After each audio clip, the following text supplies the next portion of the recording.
नमस्कार। यीशु मसीह के नाम से आपको स्वागत करते हैं आज का हमारा कार्यक्रम में। पावर विजन टेलीविज़न में आशीष संदेश में आपका स्वागत हो। परमेश्वर आपको आशीष दे। यूहन्ना रचित सुसमाचार 14 अध्याय में उसका 15-16 पद में लिखा है, यदि तुम मुझसे प्रेम रखते हो तो मेरी आज्ञाओं को मानोगे। यीशु कहता है, यदि तुम मुझसे प्रेम रखते हो मेरी आज्ञाओं को मानोगे। यदि बच्चे पापा से प्रेम रखते हैं तो उनकी आज्ञाएं मानेंगे, सही है ना? नहीं तो बोलेगा चॉकलेट दे दो, आइसक्रीम दे दो, पैसा दे दो, उसी प्रकार रहेगा। परमेश्वर का वचन में एक दृष्टांत यीशु ने कहा है, एक मनुष्य का 2 पुत्र था, लेकिन पिताजी से बोला जो कुछ मेरा है सब दे दो। उन्होंने लेकर के चला गया, सब उड़ा दिया। इसके बाद वो वापस आया, सब खराब हो गया, सब नष्ट हो गया। वो भी पुत्र था, लेकिन पिता का साथ रहना नहीं चाहता था, पिता का आज्ञा के अनुसार जीना नहीं चाहता था। केवल पुत्र होना काफ़ी नहीं है, केवल पिता को जानना काफ़ी नहीं है, पिता का आज्ञा के अनुसार जीना जरूरी है। इधर यीशु मसीह कहता है, तुम मुझसे प्रेम रखते हो तो केवल तुम्हारा बोलने से नहीं, बल्कि प्रेम रखते हैं तो तुम मेरा आज्ञाओं को मानोगे। जब आज्ञाओं को मानेंगे, ये बताने के बाद यीशु मसीह एक खास बात बता रहे हैं। ये हमारा विषय है आज। क्या है?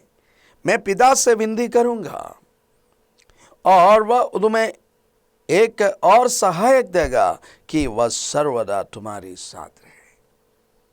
कितनी अच्छी बात है। हम जानते हैं हमारे कंपनी में जो एमडी है उनका सेक्रेटरी होता है, एडवाइजर्स होता है। हमारे देश का जो चलाने वाले लोग हैं, हमारे राष्ट्रपति हो, प्रधानमंत्री हो, बाकी मंत्री हो, उनके कई उपदेशक हैं, उनको सलाह देने के लिए लोग हैं, उनका साथ बातचीत करके निर्णय लेने में उनको मदद करने के लिए लोग हैं। वो बहुत ज़रूरी है। उनके बिना बहुत मुश्किल है, क्योंकि बड़ा बड़ा निर्णय लेना होता है। मेरा और आपका जीवन में भी हर दिन हमको निर्णय लेना होता है। हमारे परिवार में निर्णय लेना है, भविष्य से संबंधित निर्णय लेना है, बच्चों के बारे में निर्णय लेना है, हमारा लाइफ पार्टनर के बारे में हमको निर्णय लेना है, हमको पैसा से संबंधित निर्णय लेना है। कई बातें, वो निर्णय लेते वक्त अगर हमारे साथ एक अच्छा उपदेशक रहेगा तो कितना अच्छा होता। हमारा देश में जो उपदेशक के रूप में,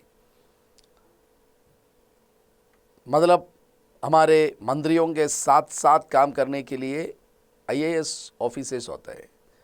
भारत में सबसे कठिन परीक्षा के द्वारा वो लोग उस पद में पहुंचते हैं। मतलब जो मिल सकते हैं उसमें से सबसे अच्छे लोगों को वो चुनने का कोशिश प्रयास करते हैं।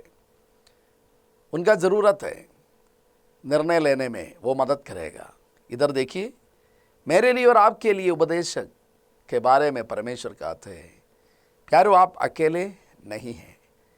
आपको अकेले में ये रास्ता पार करने की ज़रूरत नहीं है। जी, अगर नदी से जो नाव चलाते हैं, अकेले में आंधी और तूफान हो सकता है। अगर एक नाव है, अकेले है, खेते खेते आदमी थक जा सकते हैं, लेकिन एक और जन हो तो, और वो एक एक्सपर्ट हो तो कितना बड़ा कंफर्ट है। जी हाँ, इधर परमेश्वर का वचन कहता है, मैं पिता से विनती करूंगा। यीशु मसीह कहता है, यीशु मसीह पिता से विनती करेगा और उसका उत्तर नहीं मिलना, ये तो बिल्कुल कोई ऐसा हो ही नहीं सकता, क्योंकि वो और पिता एक है। हमको बचाने के लिए यीशु मसीह मनुष्य का रूप लेकर संसार में आया, वो सही है, लेकिन त्रिएक परमेश्वर पिता पुत्र पवित्र आत्मा परमेश्वर के बारे में परमेश्वर का वचन हमको सिखाते हैं। तो इधर यीशु मसीह कहते हैं, मैं पिता से विनती करूंगा और वह तुम्हें एक और सहायक देगा कि वह सर्वदा तुम्हारे साथ रहे। सर्वदा हमारे साथ रहने के लिए आप कौन से निर्णय लेगा वो सोचकर आपको घबराने की जरूरत नहीं है। यह सहायक को आपके साथ साथ चलने दीजिए। पवित्र आत्मा है वो सहायक। वो सहायक कौन है? पवित्र आत्मा वो सहायक है। क्या है इनका खासियत? ये सहायक का खासियत क्या है? लिखा है सर्वदा तुम्हारे साथ रहेगा। ये जो उपदेशक है, सबसे पहली बात ये परमेश्वर है। जी हाँ, पवित्र आत्मा परमेश्वर वो हमेशा आपके साथ रहेगा। घबराना नहीं है। जीवन की तकलीफों में आपको घबराने का जरूरत नहीं है। इस उपदेशक के साथ साथ चलना है। जी हाँ, युद्ध होता है, उसमें सेनापति होता है, देश में राष्ट्रपति होता है, प्रधानमंत्री होता है, इसके बाद सेनापति होता है, सेना होता है। युद्ध में प्रेसिडेंट, राष्ट्रपति जाकर युद्ध नहीं करते हैं, वहाँ पर सेना के लोग रहते हैं। और आप युद्ध का कहानियाँ पढ़ेंगे तो वहाँ पर आप देखते हैं सेनापति का रोल बहुत महत्वपूर्ण है। जी हाँ, राष्ट्रपति आज्ञा देते हैं लेकिन सेना को वो करना पड़ता। अगर सेना कमज़ोर है तो आज्ञा है, लेकिन सेना कमज़ोर है तो, सेनापति निर्णय लेने में होशियार नहीं है तो युद्ध जीतना मुश्किल है, हार जाएगा। लेकिन अगर एक ताकत वाला, एक ऐसा सेनापति के बारे में सोचिए जो कभी भी गलत निर्णय नहीं लेगा और हमेशा जीतेगा, हमेशा सक्सेसफुल होंगे। ऐसा एक उपदेशक के बारे में सोचिए। वो उपदेशक है आपके लिए परमेश्वर का एक तोहफा है। एक ही बात, आपको उनके साथ चलना, उनसे प्रेम करना। हम उनसे प्रेम करूंगा लेकिन उनकी आज्ञा मानना मुश्किल है, ऐसा नहीं होता है। आप उनसे सिर्फ प्रेम करिए। परमेश्वर से प्रेम करना यह परमेश्वर की आज्ञा है। क्यों? क्योंकि हम इस दुनिया में है ही उनका दया से। हम इस दुनिया में इसलिए जीवित है क्योंकि उन्होंने हमको जीवित रखा है। ये जो श्वास इस सेकंड में आपने जो लिया है, मैं जो ले रहा हूं, उन्हीं का दया है। जी हाँ, एक एक मिनट में हजारों लोग इस दुनिया छोड़कर जाते हैं। आप उसमें से एक हो सकता था, मैं हो सकता था। एक और मिनट हमको मिला है, ये परमेश्वर का दान है। तो इसलिए हमको कोई विशेष निर्णय लेने की जरूरत नहीं है, विशेष कारण ढूंढने की जरूरत नहीं है परमेश्वर से प्रेम करने का।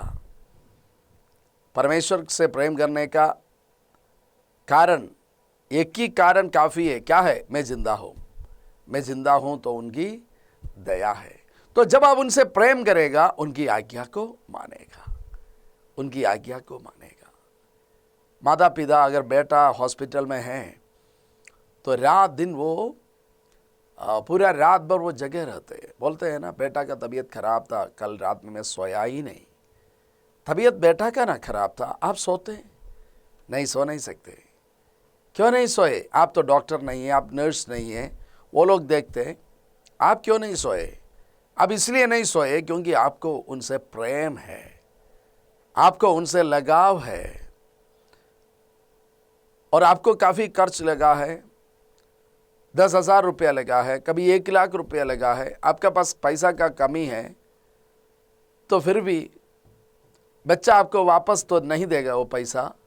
फिर भी आपने उनको जितना अच्छा हॉस्पिटल में हो सकता है उसमें ले गए, जितना अच्छा मेडिसिन, दवाई, ट्रीटमेंट दिलवा सकता है वो ट्रीटमेंट दिलवाया। क्या कारण है? कारण है ये, वो बलिदान। एक प्रकार से आप सैक्रिफाइस करने की क्या ज़रूरत है? क्यों आप ऐसा कर रहे हैं?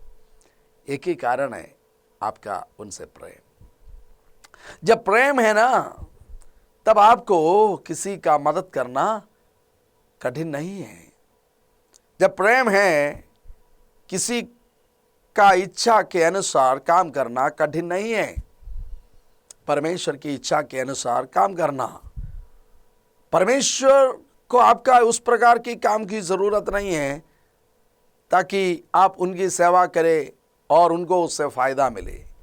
परमेश्वर का तो हजारों करोड़ों स्वर्गदूत है, ये सारे संसार उन्हीं का रचा हुआ है, सब कुछ उन्हीं का है। परमेश्वर का वचन कहता है स्वर्ग उनका सिंहासन है, पृथ्वी पर उनका पैर है। मतलब इसका मतलब यह नहीं है परमेश्वर ऐसा बैठा हुआ है।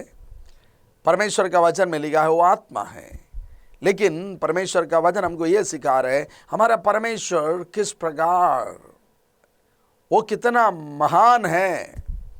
उनको मेरा और आपका सेवा की वो ज़रूरत नहीं है, लेकिन जब हम परमेश्वर के हैं, परमेश्वर ने हमको बनाए हैं, वो चाहते हैं उनका इच्छाओं को हम पूरा करें, उनका आज्ञाओं पर हम चले, हम परमेश्वर का वचन के अनुसार चले।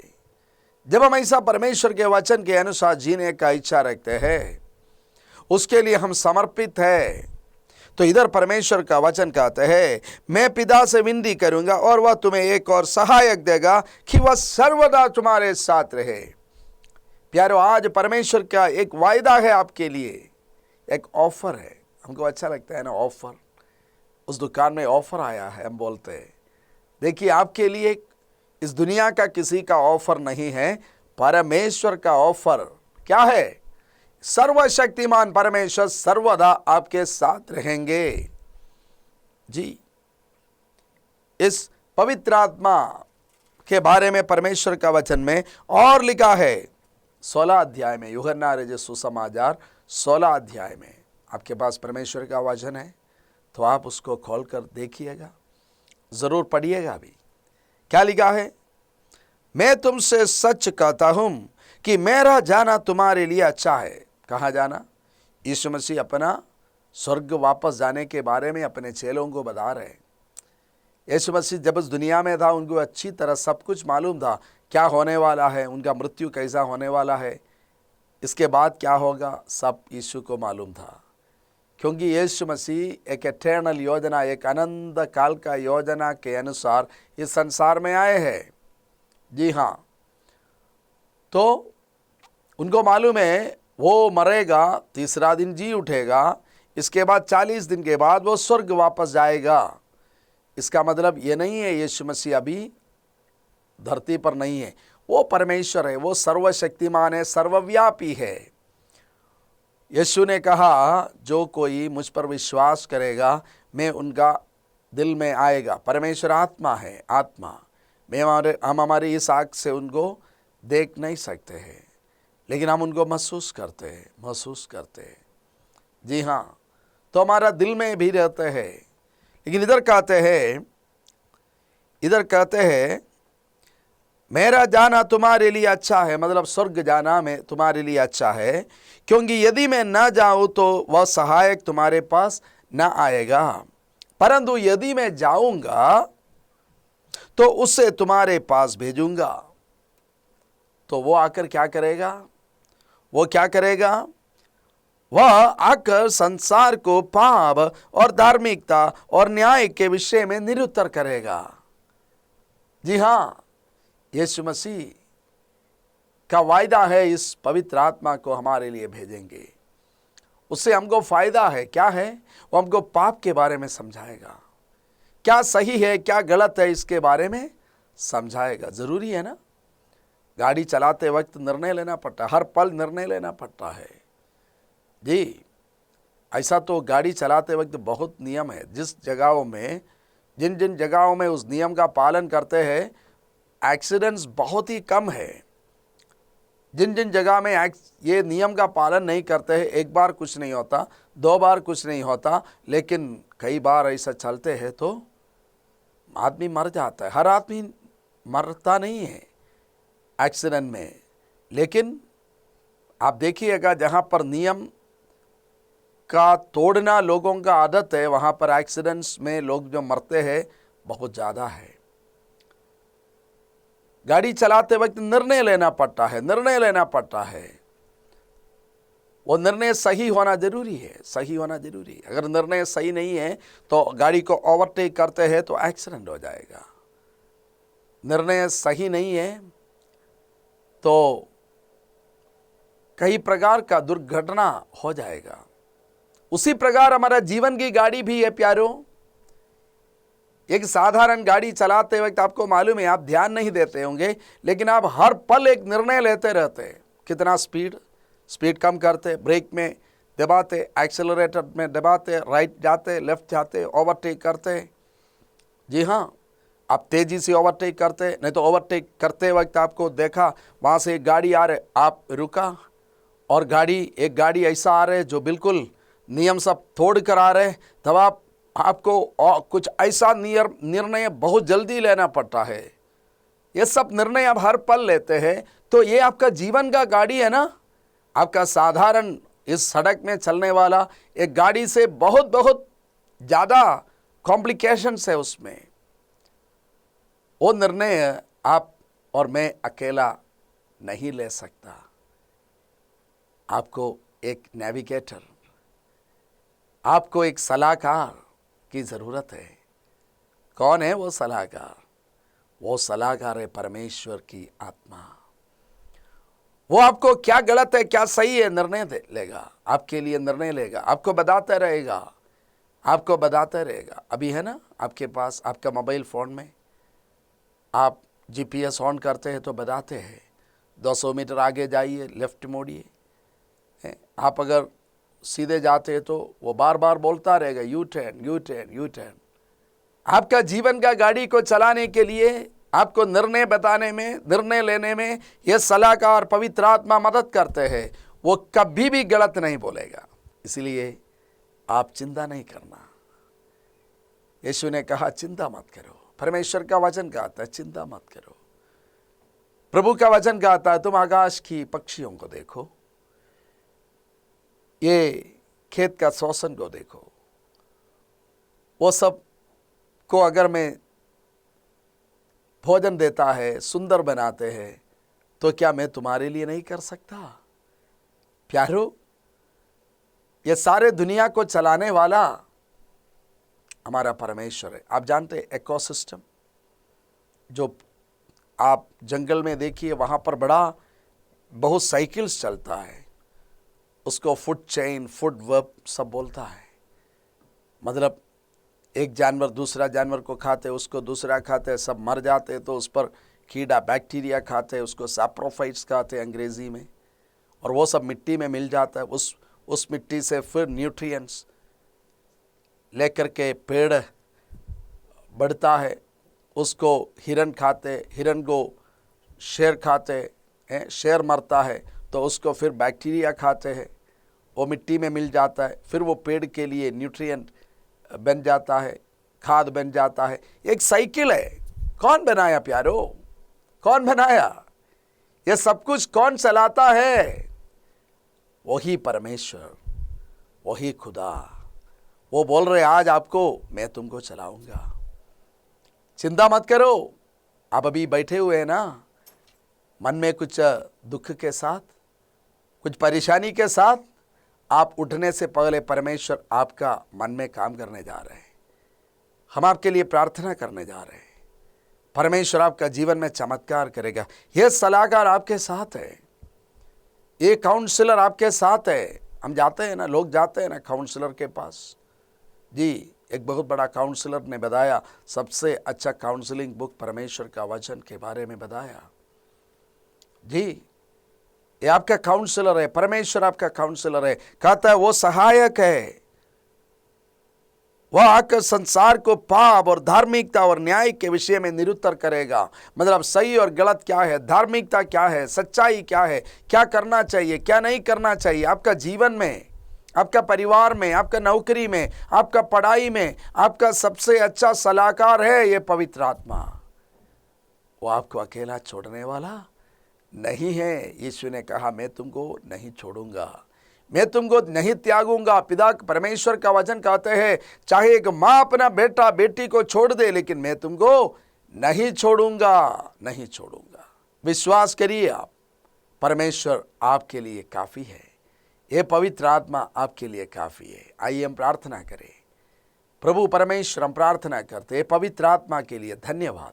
पवित्र आत्मा आपको धन्यवाद। आप हमारा सलाहकार है, आप हमारा काउंसलर है। आज कई जन आज इस संदेश को सुनते हैं परमेश्वर, उनका जीवन में निर्णय लेने के लिए तकलीफ लग रहे, आज आप उनको सहायता करें। आज से आगे आने वाले हर दिन आप उनको सहायता करें परमेश्वर, यीशु के नाम से ऐसा होने दे। सारे कन्फ्यूजन्स यीशु के नाम से जाते रहे, सारे संदेह यीशु के नाम से जाते रहे, डर भय यीशु के नाम से जाते रहे, क्योंकि आपका वचन कहते हैं मत डरो, मत भय खाओ, क्योंकि मैं तुम्हारे साथ हूं। आप परमेश्वर पाप के बारे में, धार्मिकता का बारे में, न्याय के बारे में हमको निरुत्तर करने वाला पवित्र आत्मा आप हमारे साथ रहे, हमारे दर्शकों के साथ रहे। आज जो घुटना टेककर प्रार्थना करते हैं, हाथ उठाकर प्रार्थना करते हैं, वो सिर झुकाकर प्रार्थना करते हैं, आंखें बंद करते हुए आपसे जो विनती करते हैं, उनका जीवन में आपका चमत्कार हो परमेश्वर,